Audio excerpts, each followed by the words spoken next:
and Battle Gear, where you can pick up your very own limited edition print of our Yugi mat with Dark Magician Girl, and Dark Magician of Chaos. Artwork is exclusively designed by Nixie Arts as well, so check out her link in the Instagram below. Pick it up for shipping worldwide. What's up YouTube, Dal here from Zephyr War Games, bringing you an update to Lightsworns. Now these are the predicted winners of the Creator Card 2020 by Yugioh. It is of course Lightsworns.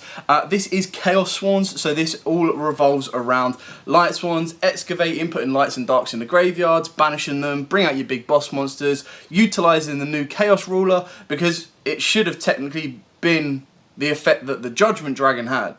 So, you know, and by the Judgment Dragon I mean the brand new Synchro that we had. This card's really, really cool. I've also got some other little techs in this deck. I've gone back to some of my old techs that really, really helped the deck out. And it's very, very powerful. Once it gets going, and I'll explain everything I've got as I go through it and specific reasons why I've put particular techs in there as well to help you guys out. Before we get started, please smash that like button, hit the notification bell and subscribe so you do not miss out on any more Yu-Gi-Oh content, and it helps support the channel out massively. We love every single one of our viewers, and everything we can do to help you guys out, we will try our darned hardest to do so. With that out of the way, let's get into today's profile of Lightsworn Chaos.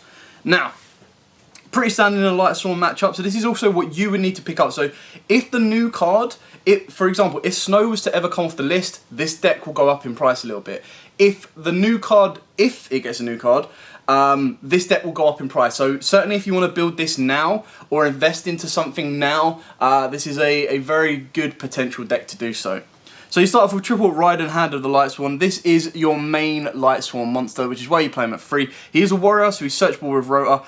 He is your tuner as well. And then during your main phase, you get to excavate or send the top 2 cards of your deck to the graveyard. If any Lightsworns were sent, he gains an additional 200 attack. And then during the end phase, you send another 2. But he 9 times out of 10 does not stay on the board for that, because he's either used as Link fodder or XYZ fodder. Triple Wolf, the Lightsworn Beast. This is the Excavator, so you actually want him to be excavated from the deck, because if it is sent from the deck to the graveyard, you special summon it. Now, he is a bit of a brick in the hand, but there are cards in this deck that we now can utilise in order to get this out of the hand and make instant rank 4 play, so he's not as dead as he once used to be. Very, very important card as well in the deck, which is why you play 3 of him, even though he can be a bit of a...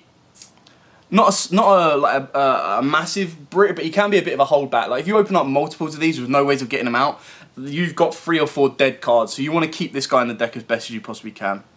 Double Lumina Lightsworn Summoner and double Lumina Twilight Sworn Shaman. Now, the one thing this deck lacks or kind of has a struggle with is the dark monsters. You've got a lot of light monsters, and with Chaos Space, you don't really need to utilise a huge amount of main deck dark monsters. The ones that you are going to utilise will be your bigger boss monsters that you can then send to the graveyard and use them as dark fodder yourself. So Lumina the Lightsworn Summoner is once per turn, discard 1 card, target a level 4 or lower Lightsworn monster in your graveyard and special summon it. During the end phase, send the top 3 cards of your deck to the graveyard. Now, one thing you've got to keep in mind about this is that because it sends as cost and then targets on resolution, it can revive the card that you send. You just have to have a valid target in the graveyard upon activation. So the rules of Yu-Gi-Oh is, upon activation of a card effect, you must be able to resolve the effect. If you cannot, you cannot activate it. So the idea is that as long as you have a target in the graveyard, you technically have the ability to activate and resolve this upon the activation of its effect. And then because the target and revive is after the cost, you get to bring it back. If it was all in one effect, then you would have to exactly revive the one you target. The Twilight Shaman, once per turn you banish 1 Lightsworn monster from your hand or graveyard, then target one of your banished Lightsworn monsters except itself, special summon it, and then if another Lightsworn monster's effect is activated, you send 3 cards from the top of the deck to the graveyard. So again, the idea behind this one is this one actually shares the same effect as Lumina, so as long as you've already got a banished Lightsworn monster, you can still declare to use the effect and bring back anyone that you want, even the one you banish. So for example, if you were to banish Raiden, bring back Raiden, excavate Raiden with 2 cards, she will then allow you to excavate an additional 3, which of course is the exact point of this deck. It is above 40. The idea is you literally want to excavate as much as you can of your monsters, because you do play a heavy monster lineup, to then be able to extend further on, climb your board, whether it be link climbing, XYZ climbing, or synchro climbing. Then for the one-offs of the Lightsworn, we've got the one Minerva Lightsworn Maiden and the one Felice Lightsworn Archer. Now, previously I did have more of the Twilight Swan, so I played one Riku and one Lila.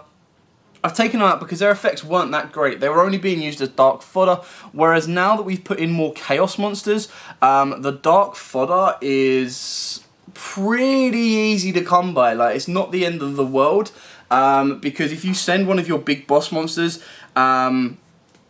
you can recycle it with Chaos Space, you can recycle it with the Chaos Creator. You've actually got a lot to deal with on that kind of sense. You don't need to worry about it as much.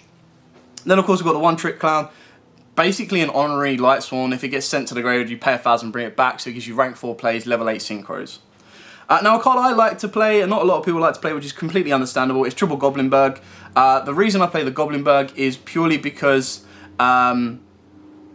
it helps you unlock your hand. So it helps you unlock the Felices, it helps you unlock the Wolves, it helps you give you an instant rank 4. And the one thing, so I've adapted this deck. So the one thing that this is massively hurtful for, which is why people don't like to play it, is when you normal summon it, if your opponent Veilers it and imperms it, it kind of stops there. But I have put extenders in the deck so that decks nowadays in 2020, they need to be able to play past a single hand trap.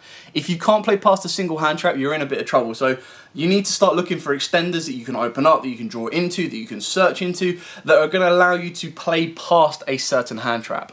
This is the risky one, but this, if it does go off, can net you quite a bit of an advantage, because you go Goblinberg, normal summon down Raiden, Excavate 2, get Wolf, you got 3 level 4s on board straight away, you overlay 2, go into Minerva detaches, Mills another level 4, bring that back, Goblinberg and that into another level 4, and off you go. Or even a Synchro level 8, you've got a lot to play with. If you really wanted to, you could spice in like a level 12. I've got to remember, I literally only just thought this on top of my head, like if the Geo Math Mech Final Sigma is just a normal level 12. I think it is, so you can just get like a Towers 3k monster, which is really cool. And kind of go from there. Now, the cards that can be searched off of Chaos Space, which is really important. So you've got Judgment Dragon. Obviously, this can be searched off through your own Minerva, but of course, because it is a level 8 that can't be normal summoned or set, it can also be searched off of Chaos Space because it is a level, is it a light, and it is a level 8. Your Chaos Dragon Legionnaire, rip 1, revive 1, pop 2. So kind of cool. You've got enough light and darks. You only need the one dark. This is the one issue with the deck, is the dark, but then you're going to be able to put the darks from the extra deck in there as well. Chaos Creator, absolutely love this card. It's 15 quid at the moment. I highly advise picking them up. Even with the reprints supposedly coming end of August, it's just such a good card. I really like him. So, can't be normal summoned or set. Must first be special summoned from the hand by banishing 1 light and dark. If you control this card that was special summoned from the hand, you can type 3 banished monsters with different names, special summon one of them, and place the rest on the bottom of the deck in any order. Only use the effect once per turn. Now, the idea is, if this was on your first turn and survives till your next turn, you can still use that effect as long as you've got enough banished monsters. But the one thing that a lot of people forget about this is if you successfully summon stuff like IP Masquerena and Nightmare Unicorn, you can banish those from the graveyard as part of his effect to summon him, and then you can use his effect to target those cards, spin them back to the extra deck, or even summon one of them. So you can bring back IP Masquerena, use IP Masquerena plus Chaos Creator to make the Unicorn again. So you've recycled your Unicorn, you've got more versatility and utility out of it, and you're spinning more cards by discarding darks or lights to the graveyard that you actually want there. And then for the lower level Chaos monsters, we do play 2 Chaos Valkyria. Probably cut this down to 1, I haven't fully decided as of yet. But this one basically allows you to banish 1 light or dark monster, and it is just a free extender of a level 4. And then if it is banished, you send 1 light or dark monster from your deck to the graveyard, but for the rest of the turn you cannot activate the effect. So the idea is of that banished monster, sent monster. So the idea is you're going to send the fodder that you need, but then you need a dark to banish her anyway. So it's a lot of give and take, which is why I'm considering putting it down to 1, but 2 can work, it is a level 4 extender. And then of course the best Chaos Space targets is your White Dragon Wyvern Buster and your Black Dragon Collapse Serpent. Now 9 times out of 10 you're going to be sending a light because you've got your Lightsworn, so you're going to be searching out your Black Dragon Collapse, which is absolutely fine, because the idea is you're then going to use this as Link or Synchro fodder, put it into the graveyard, sort out your White Wyvern Buster. White Wyvern Buster is going to banish the Black Collapse Serpent. You're then going to bring down the White Wyvern. You're going to banish the Chaos Space you've used to search this one out. Put this back to the bottom of the deck. Draw 1 card. link this off to link climb higher. This will then search you out the Black Collapse Serpent, and you have got circulated synergy.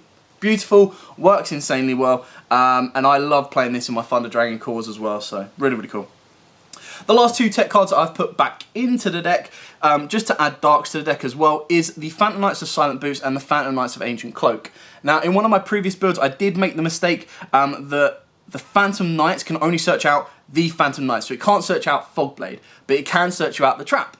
And the Trap is really, really important because if you were to excavate this, not only can these two contribute towards rank 3 plays, but when you excavate them, you have the ability for this one particularly to search out either a Trap Extender or a Fogblade, which is an incredible negation. So if you were to get Dark Roar no more, you still have a way to negate. You can even put it on one of your monsters so your opponent can't attack it, which is great. And then this one will search you out the extender of the Shade Brigandine. Now the only gamble you do play by playing that is because you play 5 traps, the second you excavate a trap, you're going to be dead with the rest of them. So the idea is you're going to activate the trap first, and it's one of the cards that is an extender, so in case you get impermed, in case you get Veiled on like a Goblin Bug or anything like that, you just activate the Shade Brigandine, make an instant rank 4, and you can kind of move further forward from there, and your plays haven't really been that hindered. And then rounding up the monsters, of course, we've got the one Chaos Emperor, the Dragon of Armageddon. I mean, it is the new main big boss monster. Just being able to recycle some of your banished dragons, being able to pretty much clear your opponent's board off, even at the cost of half your life points. You're still going to burn them out a bit more as well. And then you have the ability to still extend further from there as well. Onto the spells, of course, no Chaos deck is complete without triple Chaos Space. These are jumping between, the exact same with the Chaos Emperor, jumping between my Thunder Dragons and my Lightsworns, and I played my Thunder Dragons last night, so hence the fact they're in different sleeves. But do not worry about them. Very, very important card, insanely powerful. The combo, like I mentioned, off of the Wyvern Busters is insane. So you're going to search out your Black Collapse, you're going to be able to get into sending a light monster because you're going to send loads of your Lightsworns. You're going to banish that Lightsworn monster, bring out your Black Collapse. Black Collapse will then be linked off at some point to search out your White Wyvern. White Wyvern will then banish the Black Collapse. And then before you get rid of the White Wyvern from the board, you banish the Chaos Space, put the Black Collapse back into the bottom of the deck, draw 1 card, and then you use the White Wyvern to search out the Black Collapse, and you have got a circle play of synergy as previously mentioned. Then, of course, because we want to be able to make sure we get the most out of a Lightsworn deck, we do play triple charge of the Light Brigade. Love this card so much. Send the top 3 cards of your deck to the graveyard. Add 1 level 4 or lower Lightsworn. So, yes, it's a little bit of luck, because if you don't mill the cards you want, you are in a bit of trouble. But if you were to mill a Wolf, bonus. If you were to mill like a Trick Clown, bonus. If you were to mill a Snow back in the day, it was a bonus. It is now a sad, sad dream and mirage of what we wish could be. Then, of course, you want as much draw power as you can. Well, I say much draw power, but draw power that is going to excavate for you as well. And that is why you play triple solar recharge. Discard a Lightsworn monster. Fine. Draw 2 cards. Nice. Send the top 2 cards of your deck to graveyard. Nice. Plus, plus, plus. The only time it is neg, neg, neg is if you were to excavate a trap and then draw into the Phantom Knights of Shade Brigandine, because then you're like, ah, that's annoying.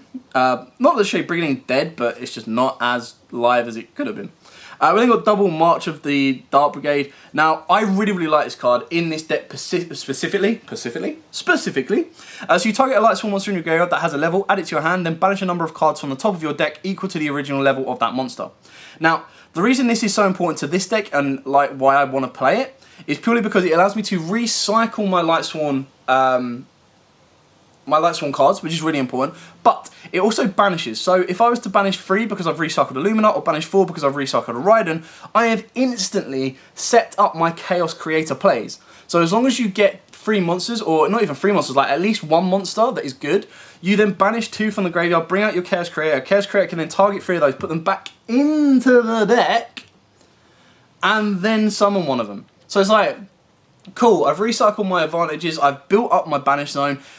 So if worst case scenario, you really want to go ham, and one thing I haven't put in the extra deck, but is an option because I've gone more of a out and out aggression, is Topologic Zero Boros, and this card straight away gives Zero Boros an extra 1000 attack. So really cool card. I like it. Understandable if you don't want to play it, but these are the reasons that I play it. It's just because you recycle your resource, you set up your Chaos Creator plays, you also set up your banish zone for Lumina as well, and it just gives you a few more plays to make. The one Rotor, search out your Raiden, search out your Goblin Berg, off you go. And then the one Foolish Burial, because you send your Wolf, you got full combo. Speaking of going full combo, if you were to open up Foolish Burial and the Phantom Knights of Shade Brigandine, you would have full combo. Now, the reason I'm putting this back into the deck along with the boots and cloak is purely because right now a lot of people are going Veilers, Imperms, they're stopping the first play. And the one thing that I've kind of taken away from Infernoble Knights is they really don't fear, if you go with a Sublation Knight, if they've got their hand correct, they really don't fear an Imperm or a Veiler, because actually if you Imperm or Veiler the Sublation Knight, they're actually really happy, because then they just go, alright, thank you. Especially summon the Renard from hand, and then they continue to do full combo without having to worry about an Imperm or a Veiler on their Isolde, on their Link Cross, and go from there. So what I've tried to do with this deck is make sure that I've got a card in the deck that if I was to get stopped, I can extend and play through. If I'm not to get stopped, it can still help me extend and play through. What this card can do is it can also utilise a couple of different XYZs in the extra deck that I do play as personal text. But on top of that, it can also help you go into defensive plays as well, and make you have a comeback should you get Nibiru'd as well. Because if they Nibiru you and you go, alright, cool, well I've already excavated a lot. This is one good thing about Chaos decks, is even if you get Nibiru'd, they have to Nibiru you before you go into Appaloosa, which in this deck you're going to do. So then once they've done that, you still have all your Chaos fodder to play. And it's like, okay, cool, Chaos fodder, off I go. And even though you've been Nibiru'd, you still build your board back up. And it's like, alright, well that was a total waste of time for you. Thank you. Really will works out nice. You've then got the double Phantom Knights of Fogblade. Now, this is only good going first. I've built this deck to go first, build up a board, slow my opponent down, and then pretty much OTK the next turn. It does have go second capabilities in it as well, because you do have, like, obviously the Chaos monsters. So it is a balance between the two. But if you want to focus on going second more, you take these out, because these are not really going to help you go in second. And it is a definite easy side out card, in my opinion, going second. Whereas the Shade Brigandine allows you to extend. The Fogblade is literally there just to stun and lock. So if you get Dark Ruler no more, you can lock one of your cards so it can't be destroyed by battle. Nice. Otherwise, you can lock one of your opponent's monsters, and it allows you to live and keep playing through another turn. The one thing about this deck is you don't need to burn all your resources out, and the best thing is, because you actually fill up your graveyard, you can hold back some of your Chaos monsters to go, okay, cool, you've cleared my board off, Chaos monster, deal with that. Okay, second Chaos monster, deal with that. And then they're like, oh, I can only deal with two, and then you drop a third on them, you clear their board off, you go again, they're all insanely powerful Chaos monsters. Forbidden Droplet, as I've mentioned as well, is very, very good for the deck because it sends cards to the graveyard, sets them up to play, but it is, of course, a £60 card, and is something to definitely play around with. Moving on to the extra deck. So, the extra deck in this one, I've gone with two Synchro monsters, one of them being Scarlet Red Dragon Archfiend, one of them being Chaos Ruler, the Chaotic Magical Dragon. Now, Scarlet is a personal choice. You do not have to play this. It can easily be like a Cypher Lord Omega. It could be a Borrowed Savage Dragon. The reason I didn't choose Savage Dragon in this one is because I'm not link climbing high enough. There is a version out there with the boring Link Cross and Halley Firebrax. Now, I get that if you're trying to make your deck be like in the Infernoble Knights. If you want your Infernoble Knights to be as competitive as possible, you have to put that in. Whereas Lightsworns, this version doesn't need it. It can be just as competitive, just as powerful without it, which is why I've chosen not to put them in. So the way this works is the Scarlet Red Dragon Archfiend is a great time winner. What I don't want to be happening in games, and I'm not saying everyone does this, but I don't want my game to go to like, okay, cool, pass turn, I go draw, standby phase, main phase, time's called, and my opponent's going, cool, I guess that's a draw, or cool, I guess I've burnt you a little bit for like, I don't know, a couple of hundred. You go, no, make Scarlight, get a couple of more monsters on the board because I can special summon with the greatest of ease. Scarlight's effect, nuke the entire board, burn you. That is it. I've got a win out of what could possibly have been a draw. Now, Lightsworns do take a lot of time to combo off, which is why you could possibly run into time issues more times than not. So you have to keep that in the back of your mind. But like I mentioned, it is a tech choice. You do not have to play it. You can play something else entirely. What you can play is a rank 8 card, because we do play rank 8 Synchros and we do play a lot of level 8 Chaos monsters. So in the Chaos Ruler, the Chaotic Magical Dragon. This is the brand new one from Rise of the Duelist, Return of the Duelist. Rise of the Duelist. It's really, really cheap. It's like a £10 to £15 card. Definitely worth picking up to have at least one. So if it requires one tuner, one or more non-tuners, so generic.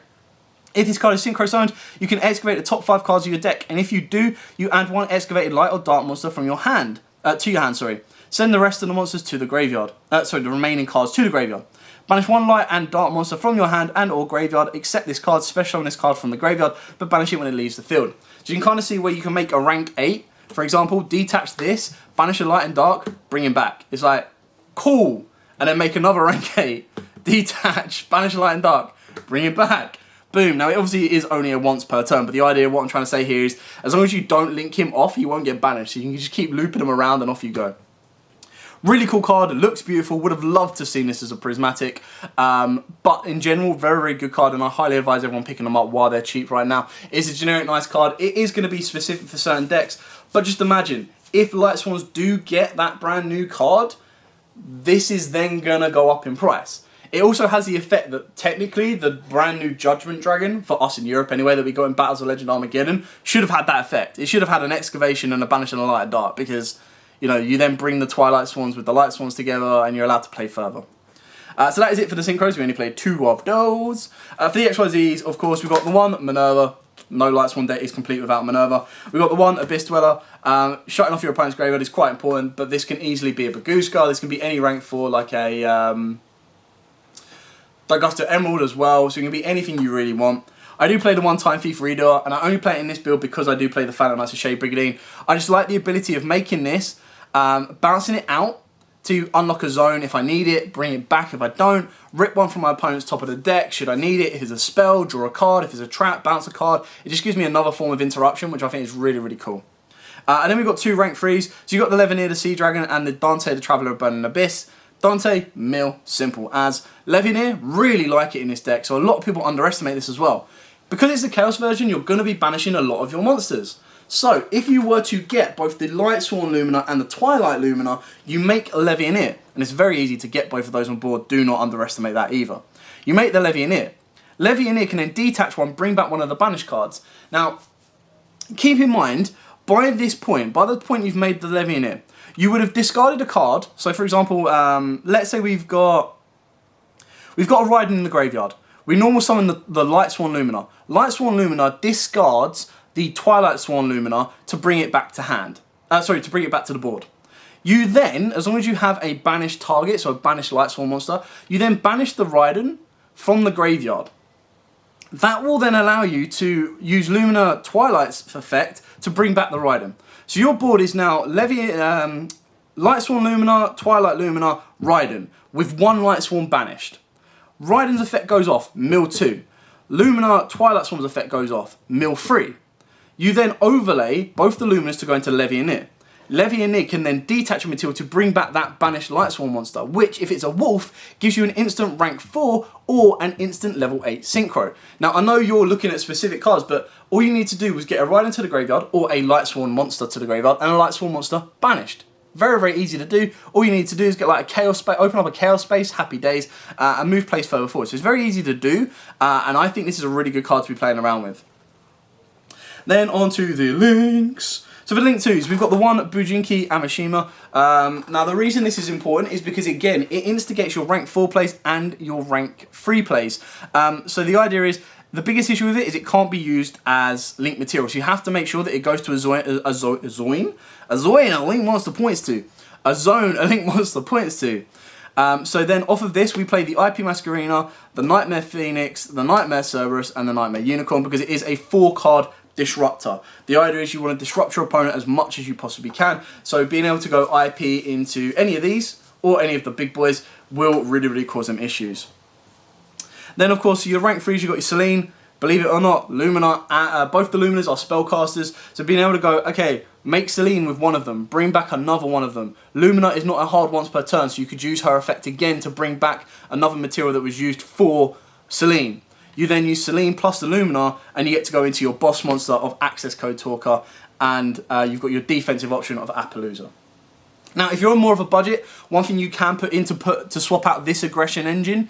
So to swap out the Access Code Talker, it'd easily be a Topologic Zero-Boros. You can also put in the Utopia double package. The reason I took that out is because if you excavate the double or nothing, it becomes a pretty much dead card, because you're only going to be able to go, okay, Utopia. So this package is more consistent, and the way I kind of see this is, game 1, slow my opponent down, stop them outright. And then rather than going for Utopia XYZ, which can get interrupted a lot easier, I can just go access code talker, access code. By the time I've made this, you're going to climb up. You've got so many monsters on the board, you're going to climb up through a Cerberus, through an IP, through a Unicorn, through a Phoenix, maybe even through a Selene. You've got a Light, a Fire, an Earth, and a Dark in the grave. You're just going to go banish, banish, banish, banish, banish, pop, pop, pop, pop, pop. You've dealt with the board, you've got a strong monster on board that's looking at a light at 53, and you're going to swing in for game, backed up by all your Chaos monsters as well. Not to mention, if you actually look at your extra deck, you've got Nightmare Unicorn, which is a dark, your IP, which is a dark, Access, if you get to that point, which is a dark, Dante is a light, Redo It is a dark, and where are you? Minerva is a light as well. So you're actually filling up your graveyard with extra deck monsters that are going to fulfill your attribute requirements that you're going to need to go further forward as well. So that's it for the main deck. Another little tech engine I'm going to suggest to you guys as well that you can put in this deck that I play in my Thunders is the Nemesis engine. So the Nemesis engine requires you to have 3 Nemesis Flag, 1 Arch Nemesis Ishatos, and 1 Reaper Donkus. Now this can actually be Protoss if you want to be going via attribute. But the way this works, if you haven't seen it in my Thunder Dragon profile, is basically when you've got a banished monster, you special summon this card by returning that banished monster to the deck. You then use his effect to search out the Arch Nemesis Ishatos or Protoss. You then banish 3 monsters with different types. Now in this deck, it's a little easier to do types because you're going to have Pyro, you've got Spellcasters, you've got Warriors, you've got the whole 9 yards. So you banish 3 of those, you special summon this guy down. Now the idea is what you're going to do is you're going to go, for example, very specific kind of example. But let's say we ended up our board of getting Goblinberg and I don't know, Lumina on board, something like this. Very random example. But the idea is, as long as you've got a banished monster, you special summon a flag, and obviously you're going to get a banished monster off a Chaos Space once you've done that combo there anyway. So we've got a Warrior, we've got a Spellcaster, we've got a Pyro. The idea is you're going to link 2 of these up, going straight into Reaper Donkus.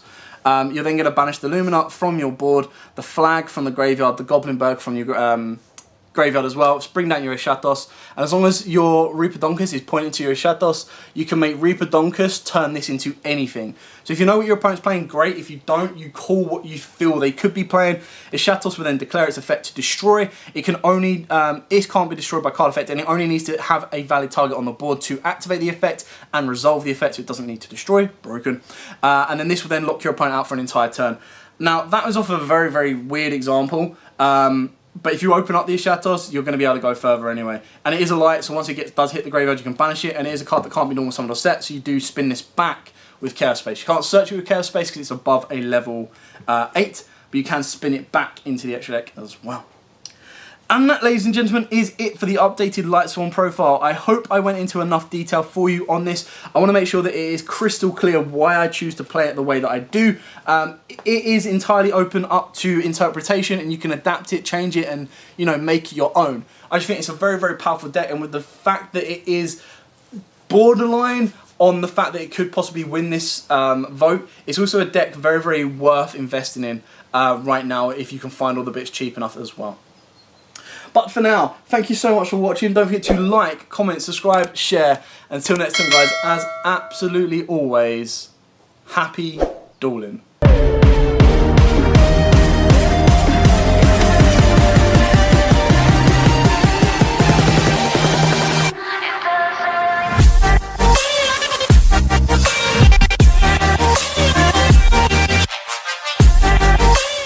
Venom Battle Gear, where you can pick up your very own limited edition print of our Yugioh mat with Dark Magician Girl, and Dark Magician of Chaos. Artwork is exclusively designed by Nixie Arts as well, so check out her link in the Instagram below. Pick it up for shipping worldwide.